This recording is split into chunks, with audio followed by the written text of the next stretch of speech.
Okay, good morning, everyone. I'm going to go ahead and kick us off. We will let people join as they can, but good morning. Welcome to Counseling for Gender Equity in CTE and STEM. If this is not the breakout you intended to be in, we encourage you to stay because it is going to be fantastic. So my name is Molly Ash, and I'm a program manager with the Regional Consortium here for the community colleges in San Diego and Imperial County. And I'm part of the group that puts on Counselor Conference. So I'm just here to kind of help facilitate this breakout, help facilitate the chat. If you have any questions, please feel free to put them in the chat. If you have any comments, please feel free to put them in the chat, and I will help facilitate that for our presenters. So we have two presenters with you today. The topic is on the screen. I'm going to go ahead and hand it over to Tracy, and she will get us started. Wonderful. Thank you so much. Good morning. Jamie Davenport and I are here this morning. Jamie, go ahead. Hi, good morning. We're the ones with our screens on. But this is very heartfelt for Jamie and I both. We are both moms of daughters. I am a mom of two college students right now, one who started off in the STEM field as a major and has since changed, but just navigating that with her through high school was interesting as a parent perspective. So Jamie, I'm not sure if there's anything else you want to add about your passion for this work. No, this is just something I've always been interested in and I've always just felt really strongly about. And I also have a young daughter. And so I just based on my own experiences, it's a topic I care very much about. Sure. And we are both from the Grossmont Union High School District, which is out east. And so some of our things that we'll share with you today are specific to our district, but they definitely can be transcended or duplicated in your districts as well. So what we're going to do today is we're going to examine the gender gap specifically in STEM, so science, engineering, math type courses, and then of course CTE, that is the world Jamie and I live in. We both work in our college and career readiness department here in our district. And if you're not familiar with Grossmont, we are 10 high schools, so high school only. So it's an interesting dynamic for us to work in high school only.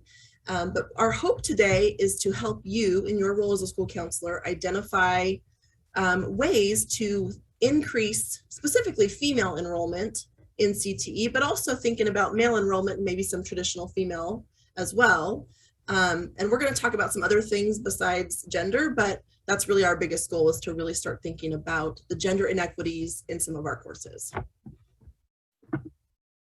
So I want you to take a minute or 30 seconds and just kind of look at the screen. When Jamie Googled boy toys, this is the screenshot that she took. So just take 30 seconds. Notice a few things. What you're seeing visually, maybe even what's stirring for you inside. Just take note of that. If you're just joining us, we're just looking at when we Google boy toys, what pops up, and we're just taking a look at that real quick. Okay. Now when we Google girl toys, so again, just take notice of what you see, how you're feeling, what are your wonderings.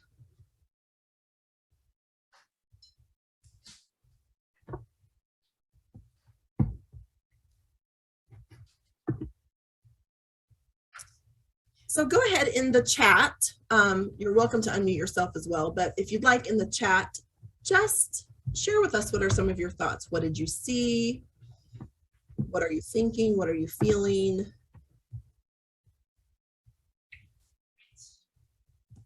What do you notice? Don't be shy. I know you have thoughts.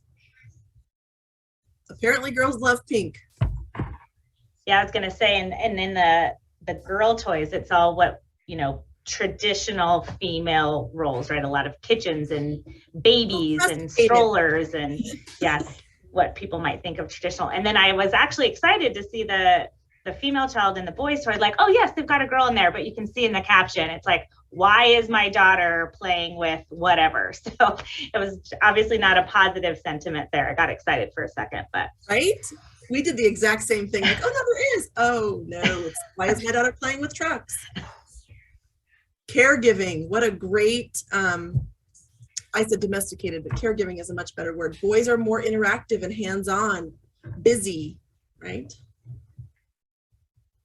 I mean, Jamie, when did you do this? Like a couple of weeks ago? I mean, it's not like it was in 1985, right? Last week.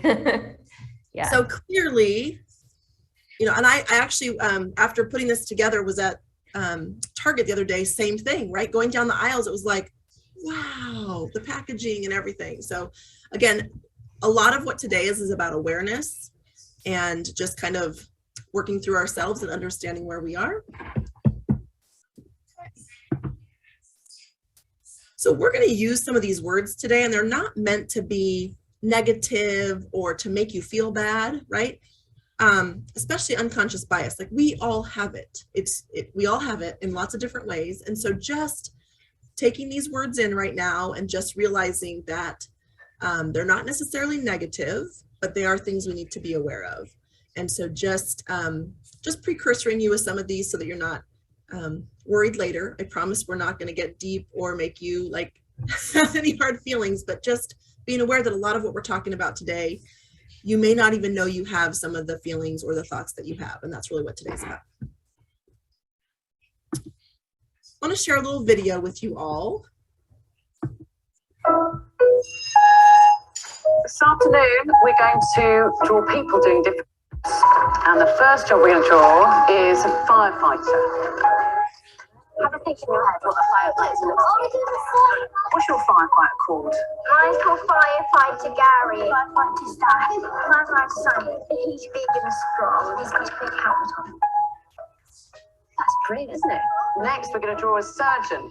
Have you thought of a name for your surgeon? Jim Bob. Jim Bob. He's a brain surgeon.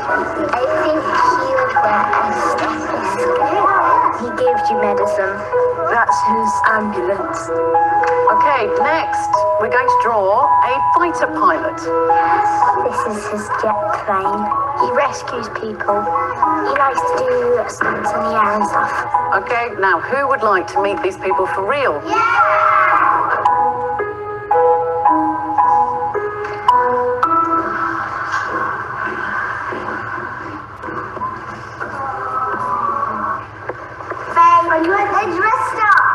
My name's Tamsin and I'm a surgeon in the NHS. My name's Lauren and I'm a pilot in the Royal Air Force. My name's Lucy, I'm a firefighter in the London Fire Brigade. So who wants to know how to do an operation? Who's put it on? Find my stethoscope. Put this in here. There you go. Now you're a proper fighter pilot. So into your ears, can you hear that? It's really good. Much better, yeah, much better than kids one.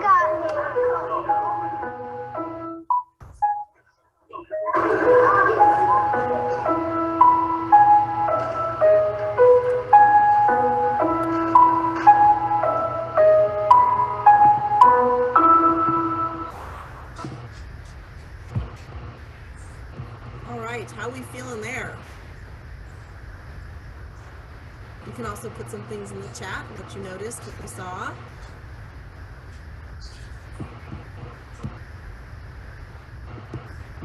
I got emotional the first time that I saw that. Those little girls' faces, they light up and see those women walk in.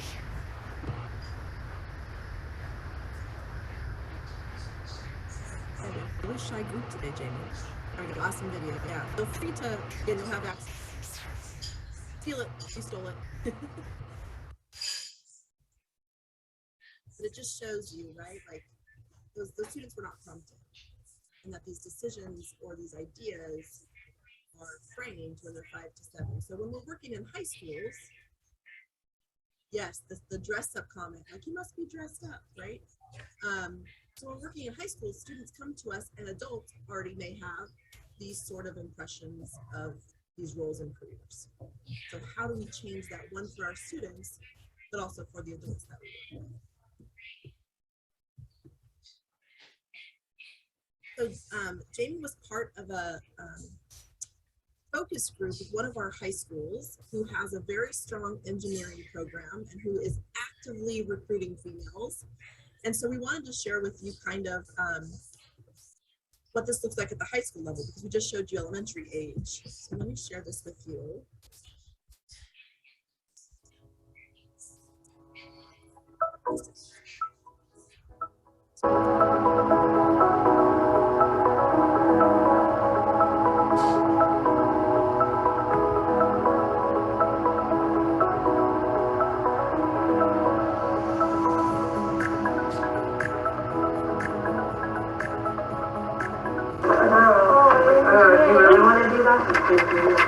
Well, my family, they're pretty conservative in the sense that thinking that women should do certain things and that men should do certain things. So my family greatly discouraged it, and still to this day, they greatly discourage it and think that I can't do it.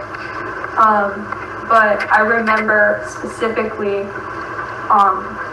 freshman night, going to Mount Miguel, Mr. Mumford coming up to me and encouraging me to join and telling me that I can have a lot of opportunities, telling me about robotics, and that's when like I got hooked. I've been in here ever since.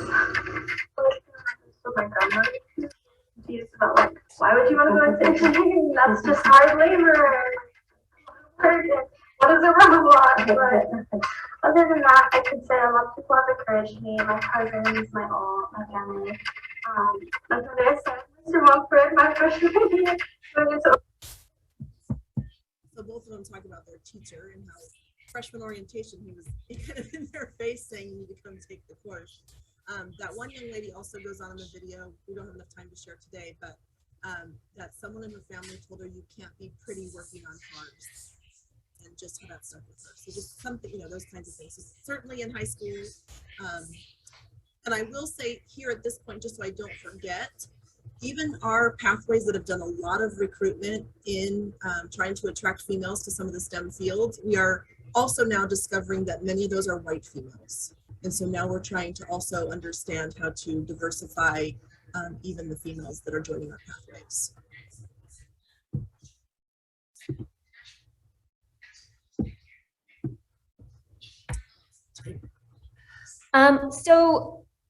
So to tie into the video that we just saw, like these attitudes, these of stereotypes and what girls can do and what boys can do, these have real world consequences and they translate into the numbers. So I just want to share a little bit of data with you. So I've always been interested in this topic, and I kind of took it on myself to start to really dive deep into some of our own district's numbers on this and to see what it said. And what I discovered was that we have a lot of work to do. As you can see, this is the Grossmont Union High School District. This is all of our CTE programs. Of all of our CTE programs, they enroll a total of about almost 4,000 students, 3,982. And of those students, 1,600 approximately are in one of the STEM pathways. And of that number, only 334 are girls. So of our total CTE enrollment, only 8% of girls are enrolled in a STEM pathway. And that's 20% of the total STEM enrollment, but that's still clearly way below what we're enrolling almost 40% total females. So that's clearly below where we are. And what that looks like, again, just to break down our pathways, is,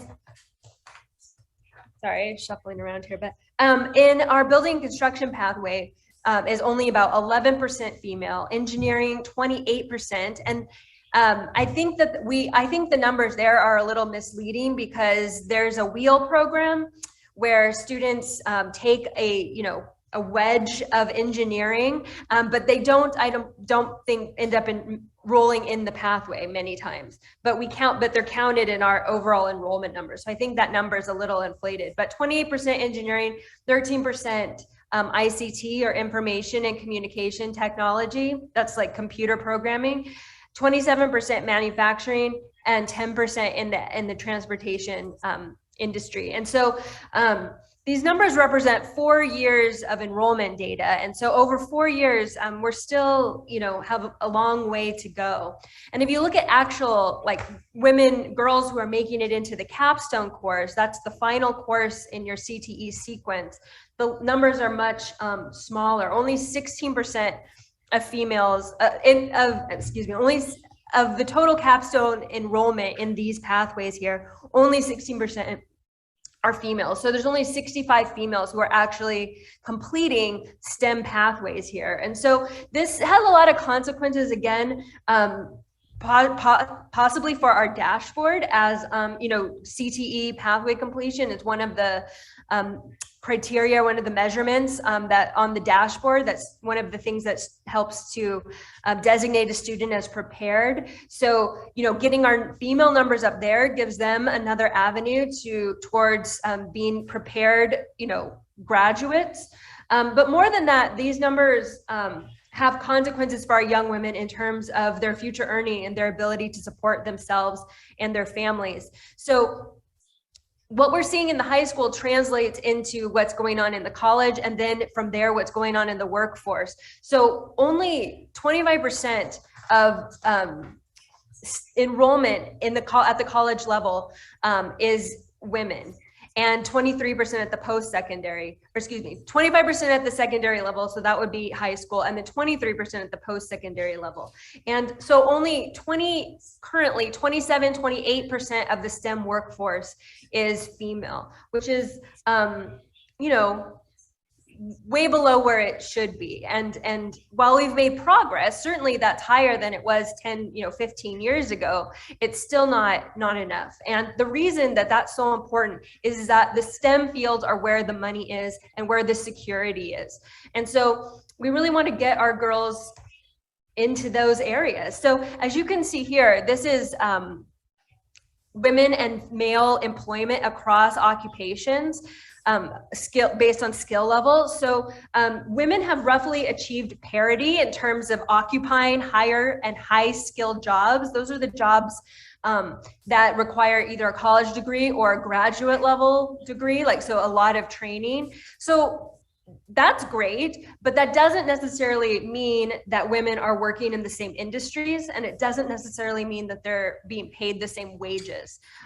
So there's still a great disparity there in terms of wages and in terms of gendered occupational segregation. So women are working in certain fields, men are working in other fields. But I want to focus in, and again, those are the STEM fields, right? Women are not in the STEM fields. The STEM fields are the higher paid fields.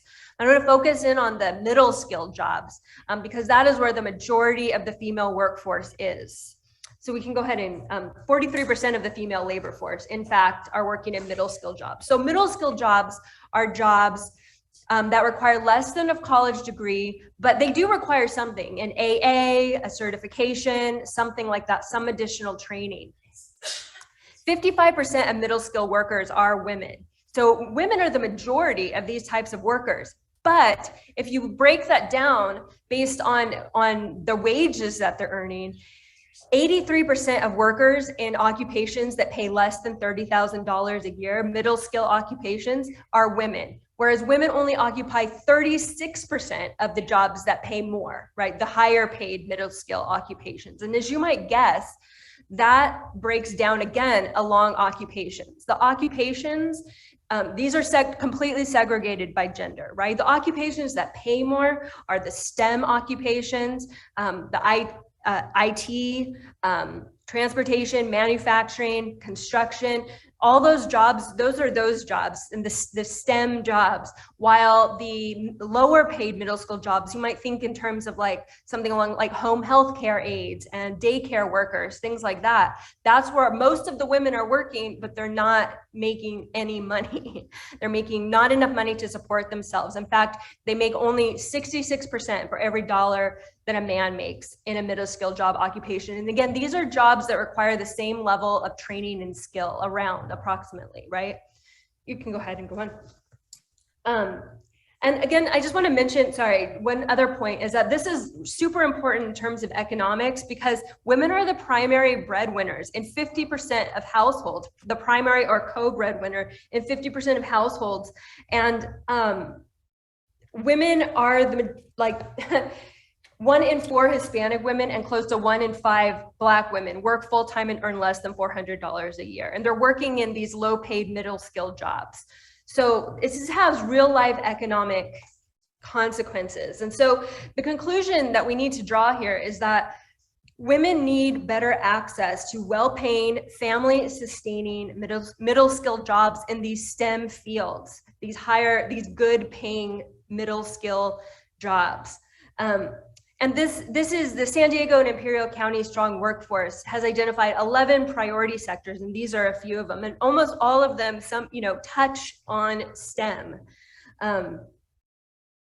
Women who work in STEM, the STEM field on average earn 33% more than women in other fields. And they face a lower gender wage gap. And the reason is because the wage gap, that means the difference between what men earn and women earn, is largely a result of occupational segregation. In other words, men working in certain fields, women working in other fields. The fields the men work in, they're making more than the fields that the women work in. And so we need to get our women into those fields. Go ahead and go on. So just as an example here are 3 fields that fall under that category of STEM. In manufacturing, there are projected to be 533,000 good jobs opening over the next decade. And currently only 7% of workers in this field are women. In IT, there's expected to be 240,000 good jobs available over the next decade, and currently only 29% of those are occupied by women. And in transportation and logistics, there's expected to be 1.3 million good jobs, and currently only 9% of those are occupied by women. And these numbers may be even more than expected in the future as a result of the infrastructure bill that was just passed a few weeks ago, and the Build Back Better Act, which is hopefully expected to pass perhaps sometime this year. So I just wanna, let me just give myself a time check here. Okay. Point out a couple of things here. So here's what this figure shows is 4 middle skill manufacturing occupations that are projected to have the highest number of job openings between 2014 and 2024. So we're getting closer, but each of these occupations has a median annual earnings that would lift an adult with 2 children out of poverty. And none of them require an associate's degree or a bachelor's degree, right? Below that, you see, but they have very, very low female employment in those. You can see like less than 5% in most of them, right? Below that, however, are 5 jobs that they're designated as potential on-ramp occupations because they require approximately the same level of skill, based on like the ONET and what the ONET determined, but they're lower paid, right? So we can direct our female students, our females, into these better paid occupations. It'll serve them so much better going forward. They'll be able to support themselves and their families, whereas making these kinds of wages, they're going to continue to struggle. Jamie, does this show that they're kind of staying in the entry level and not moving up kind of within the pathway? Like no, so these are like totally different. If you'll notice, like the on-ramp occupations are things like in food makers, cooks. So these are totally, these occupations require very similar skills, but they're just, in this instance, right? And very similar levels of training. Maybe, I think the ones on the top look like they require a little bit of additional certifications, but not much, right? But the ones on top are in those STEM professions that women are just not going into. So if we can, I mean, these are sort of similar skill levels, they're doing similar things. If we can just redirect them into these fields, we can help close some of this gender wage gap that's happening. And similarly, this one's really interesting. If you look on the top, again, these are some of the IT jobs that are expected to be most in demand. Only, a little bit higher female employment here, but you'll notice that the education required is only associate's degree level, whereas the one on the bottom, these are bachelor's, master's degrees, particularly if you look at librarians, right? They're making far less with more training, right, at these jobs. And again, these are the skills are similar, right? They're not exact, but they're similar. So women who maybe are thinking about maybe being a librarian or something along these lines, if you redirect them into the IT field, they can make a lot more money doing similar things and using similar skills.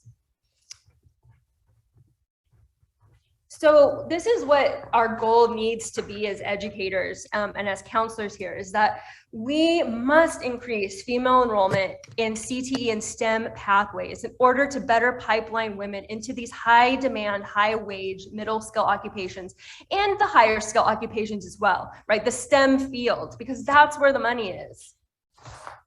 So what's stopping us? What is getting in the way of that? Well, there's a few things that we know about that we've touched on already, and probably you could have, you know, I think a lot of these things are somewhat intuitive, especially for women because we experience these, right? But these are the key factors that continue to perpetuate this gender gap in STEM. Gender stereotypes, right?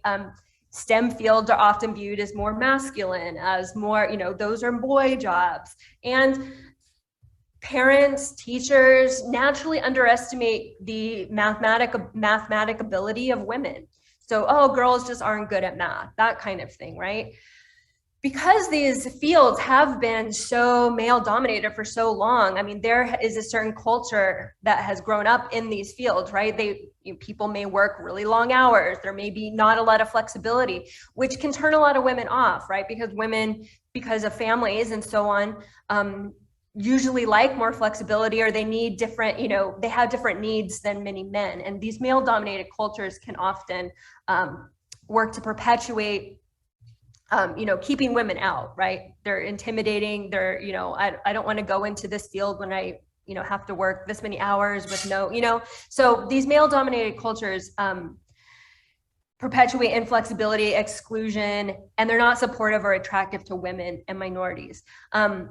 Similar, in addition, fewer role models for women, right? Particularly women of color. There are just not that many role models out there. I asked all of those girls in the focus group if they had ever seen or spoken with in person a female engineer, and none of them had. And this is despite the fact that the teacher of that pathway I know cares very much about this issue. And is very conscientious about it, but none of them had ever spoken in person to another female engineer. I mean, I think actually one of them had in high school, or in junior high, but the majority of them had not. And so, you know, we need to get more female role models talking and interacting with our girls, being more visible, you know, and if not, you know, in person or, you know, live, like at least, you know, videos, just giving them images of females doing these jobs. And then the confidence gap. Women start to lose confidence in math as early as 2nd grade. And that gets perpetuated when we as educators say things like, oh, math, I hate math, or math isn't my favorite subject, or like, that's why I'm an English teacher, not a math teacher, or that's why I went into counseling and not, you know, science or whatever, right? Like we perpetuate those ideas, and that chips away at the confidence our girls have in themselves to be math or science people, right? And that, again, that goes into the math anxiety, right? Teachers who are predominantly women often have their own math anxiety that they feed to the students that they come in contact with, right? Okay. I often say that's why I married a math teacher. I caught myself in front of my own children of like, stop, you can do that math. Yeah. I know. Yeah, it's so hard. It's so hard not to do that. I mean, we're almost like, I don't know what the phrase, what words there I want to say, but like, yeah, to say that. So how can we better engage girls in STEM? Let's watch this short video. Picture this: a scientist, an IT person, an engineer, a mathematician. Chances are, like most people, you pictured mostly men in each of these roles. That's because even though women make up 50% of the population, they still only represent about 30% of the STEM workforce. And minority women comprise fewer than 1 in 10 employed scientists and engineers. It's difficult to imagine something you don't even know is possible. Research has shown that by age 15, girls begin to lose confidence in STEM subjects, unlike their male peers. By age 16, only 25% of girls asked to draw a scientist will picture a female. This loss of confidence isn't inherent. It's a direct result of the unique issues women face when pursuing STEM education and careers, including a lack of recruitment by higher education and employers, stereotypes and implicit bias, and a fixed mindset. The good news is that together we can help eliminate these obstacles. At Ecology Project International, we're focusing on 5 clear actions to help sustain girls' interest in STEM, and we hope you'll join us. Number 1, look for and celebrate female role models. Nearly half of all girls interested in STEM don't know a woman in a STEM career. So it's up to all of us to share stories and talk about the women in STEM we know. Need a little help to get started? Check out the links below to learn about women like Katherine Johnson, Sylvia Earle, and Rosalind Franklin. Number 2, provide practical experiences. 74% of teen girls say they're interested in STEM, yet 4 in 10 say they don't get enough hands-on practical experience. Let's get creative at home and in the classroom. Take students to see STEM in action, like a lab or a field station. Engage them in hands-on STEM activities, or let them shadow a STEM job for a day. Number 3, be an active mentor. According to a recent study, when educators talk to girls about STEM fields and actively encourage them, girls become more interested in these subjects. Number 4, show the real-life connection. Research suggests that one reason women may choose non-STEM careers is that they place a higher value on work that serves the greater good. Consider taking students to a field station to help collect data that is influencing endangered species policy, or encourage them to use technology to help solve a local issue that they care about. When you can connect a STEM subject to real-life application, it's easy to see how these fields create positive change in the world. Number 5, help foster confidence in STEM subjects. Girls tend towards a fixed mindset with STEM subjects. It's up to each of us to teach girls that struggle is an important part of learning. With a growth mindset instead of a fixed mindset, girls are more likely to persevere in the face of intellectual challenges, like their male counterparts do. Science, conservation, and the future of our planet can only be positively affected by engaging a diverse range of people. And we hope you'll join us in celebrating and engaging more girls in STEM.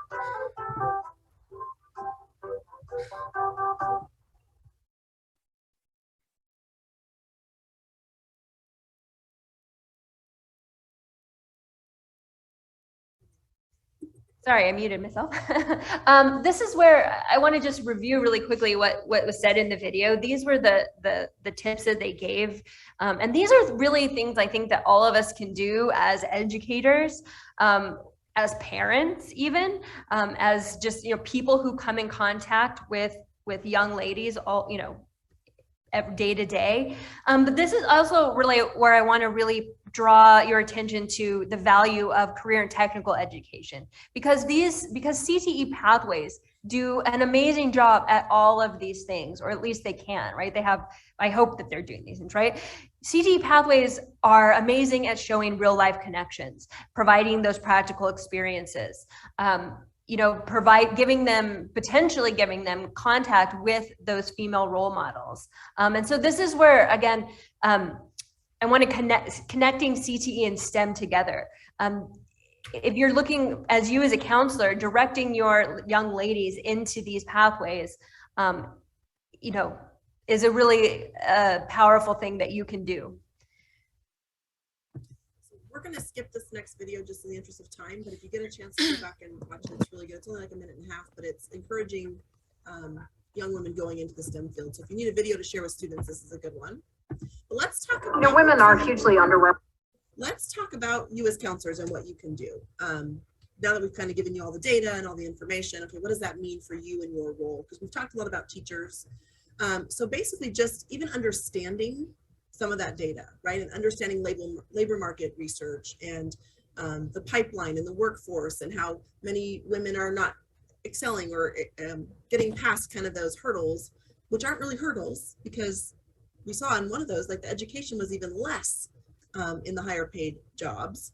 And then actively encouraging students to be in these programs, being very mindful of the language we're using when we talk about our CTE classes or our higher mathematics courses or our higher science courses. I do want to pause for just a second. I can see most of the names of the folks that are even attending the session. I'm going to make an assumption. Maybe some of these names could be either or gender. However, I feel like the majority are females. Maybe there's one or two males here, but just even being aware of who even is interested in this topic, right? Like, that's pretty powerful when I look at that. And again, I apologize if I'm making an assumption. If you are one of those males here, thank you for being here. But I just think that's super interesting. We don't even want to talk about it. So when you start thinking about your own schools, we're going to talk about that in a second, just being mindful of this. Okay. You know, and I'm a social scientist, right? Like in counseling, I was a sociology major. That's not what we're talking about here. Thinking about STEM careers, when I talk to some of my students about the fields they want to go into, my own child who wanted to go into mechanical engineering, right? I need to be more intentional about those conversations and being curious and asking questions and what does that mean? But again, really talking and being positive. I think even sometimes in the college application process, we get a little flustered with STEM because they usually have more requirements, right? Or they have more things you need to do, or you got to get a high test score on this and you got to get a high test score on that. And we almost like make it sound like it's not worth it. I'm speaking for myself in some of those conversations that I've had. I would just say too, if I could just jump in super quick, that like, you know, again, we have our own, you know, biases. Like I remember when I was in high school, I was in a chemistry class and I had always wanted to go into science, but I got a B in that chemistry class, the only B I think I got in my high school career. And I automatically thought to myself, oh, guess science isn't for me. Like, right? But we need to encourage our girls. I mean, B's and C's are fine, you know, like go into it. You might, you know, if you found maybe a more practical application, they might excel, you know, if they were working in a hands-on setting. So, you know, we shouldn't assume that if they don't have straight A's or whatever, that they can't do those things. We need to encourage them based on their interests. Thank you. Good point. Okay, so let's talk about some of the myths that exist out there. One of them is from the time they start school, girls are less interested in science. Well, yeah, if they're playing with all those toys we saw at the beginning, right? We're not giving them the Legos and the Magnet X and whatever. And again, 2 daughters, I'm guilty of it. But thinking that through. And so the reality really is girls are super interested in science, even still in elementary and middle school. I don't know what happens, but we need to begin to foster and keep encouraging those. So not assuming that girls are less interested. That's our assumption of what they think, right? And that classroom interventions that work to increase girls' interests run the risk of turning off boys. Again, a myth, right? You may have heard a teacher say, well, if I do that for the girls, I'm going to lose the boys. What? No, that's not what's happening. Actually, you might even have more boys who interact and engage, right? It's not like it's a female thing. It's just a different way of maybe sharing the lesson. Maybe there is more conversation and more talking about it because, you know, maybe, I don't know, there's an assumption about girls wanting to talk more. But okay, it's okay if the boys talk too. It's the whole premise of UDL. If you've done any work around universal design for learning, by shifting your lesson towards a certain group of students does not mean everybody else is left out or whatever. No, this is a myth. Silly myth. Okay. So this is an interesting one. The myth is that science and math teachers no longer bias towards male students. And unfortunately, we still continue to see the bias. And again, this is where I want you to think about your own campuses, maybe your own experiences. Who are your science and math teachers on your campus? And I'm going to say something maybe a little unpopular.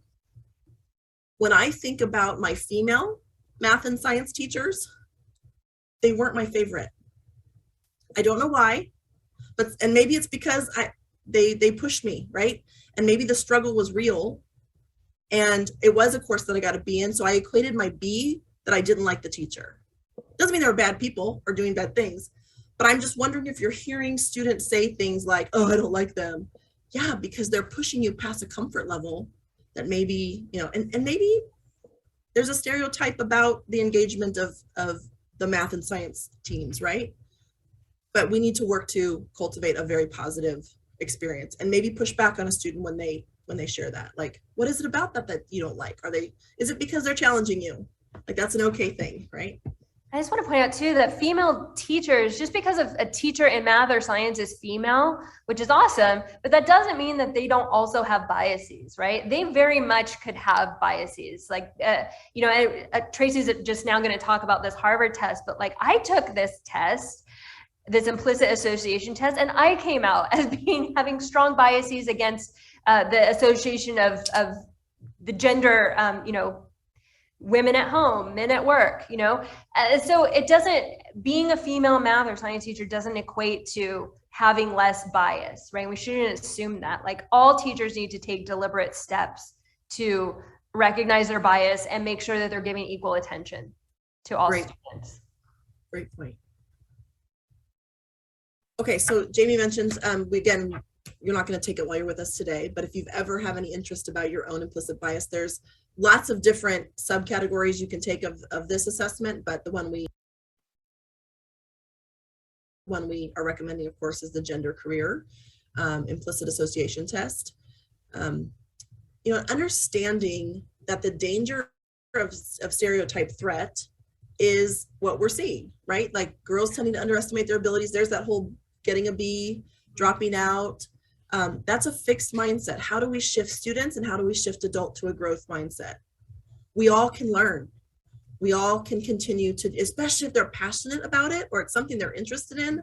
Oh my gosh, we should be pushing them towards that as much as we possibly can. Now, if they're absolutely like, I hate this, don't try and force a female into a STEM field because you're trying to get your numbers up. That's not what we're saying here. Sometimes we do that in education, but making girls aware of the positive role models. If anything positive came out of this last 18 months, 2 years we've had, it's that people are comfortable doing this. And there is no excuse why someone cannot zoom into a classroom or zoom into a guidance lesson talking about their role and their job. We've discovered through our CTE classes that so many people want to do this work. They just couldn't get away from their job in the day to come spend time in a classroom. But they certainly could walk you around their shop and show you what they're doing on a Zoom for 15, 20 minutes. So we need to be doing that more and encouraging girls to go into those non-traditional pathways. And again, encouraging boys to go into non-traditional career pathways as well. We need boys in education. Yeah, exactly. When you look at our CTE pathways, for example, in education, hospitality, and culinary, they definitely are some female dominated as well. Yeah. And again, when you think of STEM, I mean, I think automatically everyone thinks, oh, engineer, doctor, researcher, right? And those are all of those highly skilled jobs, right? That require college degrees and postgraduate degrees. But STEM, there's a lot of great jobs in that middle skill area that don't require all of that additional training. So please keep that in mind too, is, if a student is, just because a student isn't, on the AP track, they can still go into STEM. There's a lot of opportunities for them in those middle skill jobs. For sure, thank you. Okay, so again, what in your role as counseling, what can you do? So I really encourage you to start taking a look at your data, specifically around your CTE classes, but also maybe around your high level math and science courses. Are your females just taking your 2 years and are finished, or do you have a lot of students persisting? Do be mindful that, again, we're using generalizations and stereotypes here, but there are more females in AP courses. But again, are they taking what they're learning in those AP courses and moving it on to the next level, or are they taking those AP classes so they can get to the next level, right? Those are two very different things.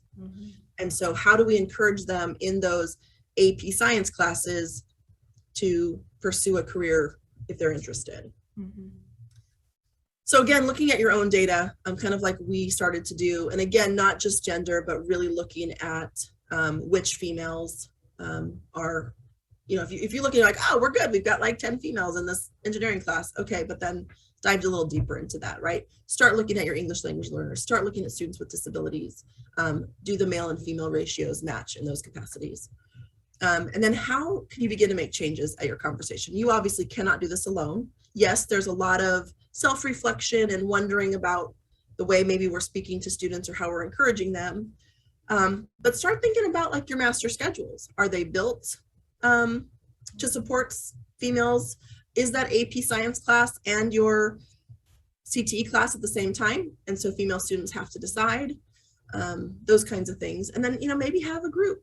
We are 100% on board with actually talking to students about this.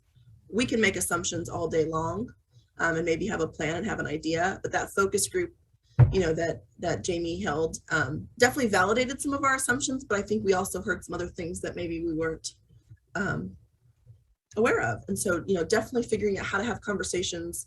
Maybe you're a K-12, go down and talk to your middle school students about the courses they want to take for next year, not their course selection cards, but go into those 8th grade science classes, go into an 8th grade robotics club and talk to those female students that are there and figure out how you can get them to continue on.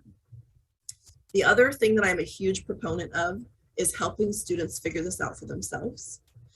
We use a program called Zello. We're new to it this year, but any sort of career interest inventory you can do with students, anything that talks about their strengths and interests. I'm a huge Gallup fan, if you've ever done the Clifton Strengths Finder. Students, if they don't know who they are, they cannot make any of these decisions and choices. And the only thing they're listening to is either their parents or their friends because they want to be in 3rd period with their girlfriend, and that's why they're choosing that class, right? No, you need to start helping them understand who they are. So if you're not currently doing work with students to help them understand who they are, it doesn't have to be a paid program or a tool. Those are nice because it kind of curates the information and gives us great reports. But California colleges, California Career Zone, CCGI, there's lots of free types of interest inventories that students can take. You can have the military come in and do the ASVAB. That is a really good tool as well. We didn't even touch on the military, but that's one other piece. That's some STEM options. So this is just a graphic. Yeah, but we wanted to take a moment just to provide some encouragement that this is something that we can do something about. And we know we started in the beginning with the toy pictures, and gender stereotyping does start very early. And there's sort of the temptation to think, well, I can't do anything about that. I have no control over that. I have no control over the messages they receive at home, the messages they receive in elementary school or middle school. And that's true. But we have to also remember that we have these girls for four of the most critical years in their adolescence, and we can do something. We have these critical 4 years that we can help them. STEM is not for everyone, but it's for a lot more people than we think it is for, right? And so we can provide that encouragement, and we need to. I really believe that the future of our world depends on it. Girls must have a seat at the table. We need every smart person available to help us navigate the challenges that we're going to face, and that definitely includes our young women. So the next clip, I think we have time. We weren't sure if we were going to make it, but we just want to show this to you because this is a really just easy example of something that you can show or that a teacher could use in a classroom, for example, to help make women in STEM more visible. This is going to take all of 2.5 minutes, but this is just, again, a really easy and quick thing to do. Just showing things like this, giving girls those role models and those making women more visible is critical to this.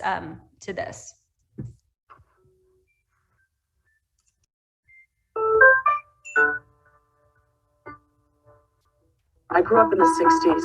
I lived on the south side of Chicago, and I was a young girl who loved to stare up at the stars. I imagined myself going there. I studied all the things about the Apollo program. I knew what mission was going to take place when, what it was supposed to accomplish. I decided to go to medical school because I wanted to do something called biomedical engineering. While I was in medical school, I had the opportunity to go and work in a Cambodian refugee camp. I went on a study group in Cuba. I worked with the flying doctors in East Africa. But I still wanted to go into space, so I applied. I picked up the phone. I called down to Johnson Space Center. I said, I would like an application to be an astronaut. They didn't laugh. I turned in the application. There may be a certain naivete when I say, when I applied to the astronaut program, I didn't even think about the fact of whether I would be the first African-American woman in space or anything like that. It didn't even cross my, I wanted to go into space. I couldn't have cared if there had been 1,000 people in space before me or whether they had been none. I wanted to go. I thought it was important to take to space with me things that represented people who sometimes are not included. So I took a poster of Judith Jameson performing the dance cry. I took up a Bundu statue, which was for the Women's Society in West Africa. I took up a flag for the Alpha Kappa Alpha sorority, the oldest African-American women's sorority in the United States, because they hadn't been included. And I thought that was an important thing to do. For me, the experience was one that made me feel very connected with the universe. I felt my being was as much a part of this universe as any star, as any comet. It helped me to recognize that right now, we're in space. This Earth is part of that universe. That was my grand connection. And then I looked down and I saw Chicago. I thought about the little girl who had assumed she would go into space. What would my younger self have thought if she met me? And I think she would have been tickled. So I also love this video because obviously it features, a woman of color. And I just want to again point out how important it is. And also, reaching out to all young women, but particularly young women of color. They especially need our encouragement and need to get into these fields. We just can't afford as a society to miss out on that on the talent that is there. We need all of our young women involved in STEM. So I just want to we want to provide you with some resources. So a lot of the data that I shared with you today came from these top 2 resources, and I highly recommend if you have a chance to read through them. They're very interesting and just very interesting if you're into like data and labor market information. The second one is a great resource, the third one, a great resource as well about the gender STEM gap. I forget what AAUW stands for, but it's a fantastic resource. And then this fourth one, the future of STEM depends on diversity. I love this video so much, and I so wanted to include it as part of the presentation. I couldn't pick out a clip because it was all so good, but I would highly encourage you to watch it. I really enjoyed it. And she was just fantastic, and it's about 15 minutes long, so it's a little too long for our presentation today, but if you want to watch it on your own, I'd strongly encourage you to do so. A couple more videos, another site that was recommended to us called Pretty Brainy, about women in engineering and science, and then the SDSU Femineer program. Is a program to help encourage women to go into engineering, provide role models to young women interested in that field. So it's a great program. And lastly, well, almost lastly here is something that we're doing to try to put our money where our mouth is here. And we want to invite you all, if you want to share this, we are putting on a Women in STEM webinar where we are going to be having real women working in the STEM fields.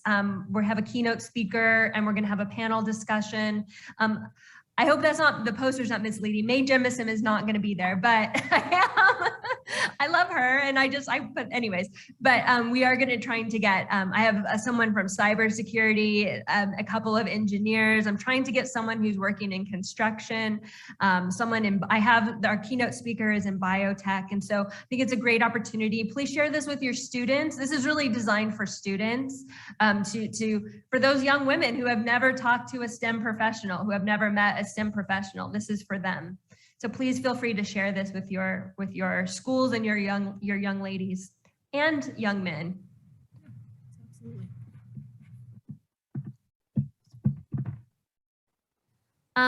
And here we are.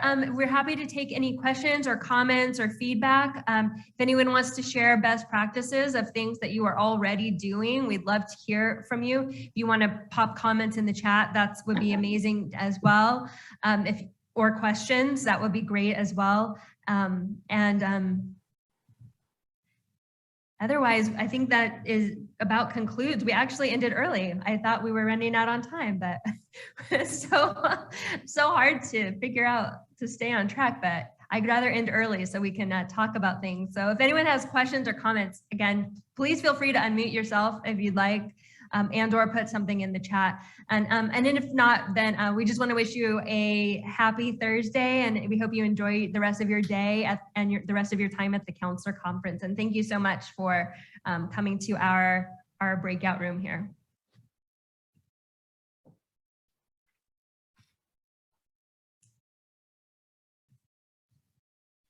Thank you, ladies, so much. I'm feeling inspired to be a woman, which is not always the case. So this was fantastic. I learned a lot. The data that you pulled was fantastic. So